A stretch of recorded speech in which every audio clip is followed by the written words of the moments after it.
क्या बहुत से दूसरे लोगों की तरह आप भी इस रहस्य से अनजान हैं कि 6 दिसंबर 1992 को विवादित इमारत के विध्वंस के बाद कार सेवक जब अपने रामलला की प्रतिमा खोजने निकले तो उन्हें पता चला कि प्रभु की जो मूर्त 22 दिसंबर 1949 को गर्भगृह में प्रतिष्ठित की गई थी, वह प्रभु मूर्त अब वहां से ओझल हो चुकी है।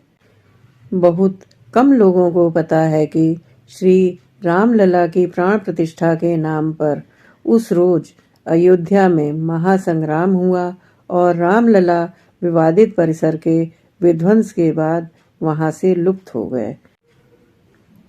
जी हाँ, एक बार फिर ध्यान से सुन लीजिए।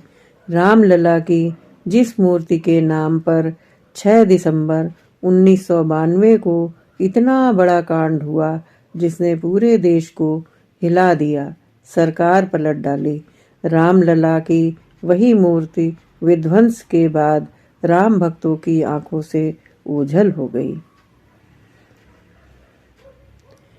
ढांचा गिरते ही कार सेवकों की भीड़ मलबे को समतल बनाने में जुट गई ताकि वहां फिर से रामलला को जल्दी से जल्दी स्थापित किया जा सके। 15 गज के छोटे टुकड़े पर जल्दी जल्दी से 5 फीट की दीवार उठाई गई। नीचे से उस अस्थायी चबूतरे पर 18 सीढ़ियां बनी। उसी वक्त पता चला कि रामलला की मूर्ति गायब है।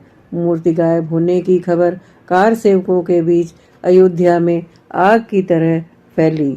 मामला बेकाबू होने लगा था, लेकिन अयोध्या की हर हलचल पर नजर जमाए बैठी केंद्र सरकार, नरसिम्हा राव की सरकार ने गायब हुई मूर्ति मामले को बड़ी सफाई से मैनेज कर लिया।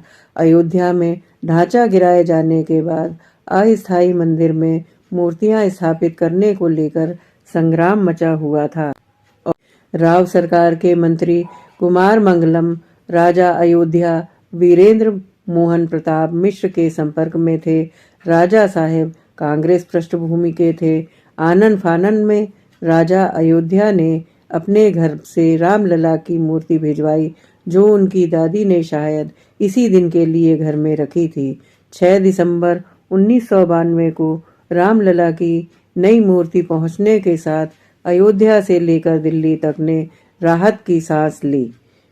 रामलला की पुरानी मूर्ति की जगह नई मूर्ति की प्राण प्रतिष्ठा हुई और आज भी राम जन्मभूमि में इस मूर्ति की पूजा अर्चना होती है। बताया जाता है कि कुछ लोगों का समूह मूर्तियों को लेकर वहां से निकल गया। बाद में क्या हुआ, वह मूर्तियां वापस आ पाई कि नहीं, कहाँ है, इस बारे में भी किसी को कुछ स्पष्ट रूप से पता नहीं चल पाया। राव सरकार ने सब चीजों को इस तरह मैनेज कर लिया कि एक दुविधा की स्थिति रह गई। आप गूगल पर सर्च करके देख सकते हैं, आपको तरह तरह की जानकारियां मिलेंगी। सत्य क्या है ये तो रामलला ही जाने।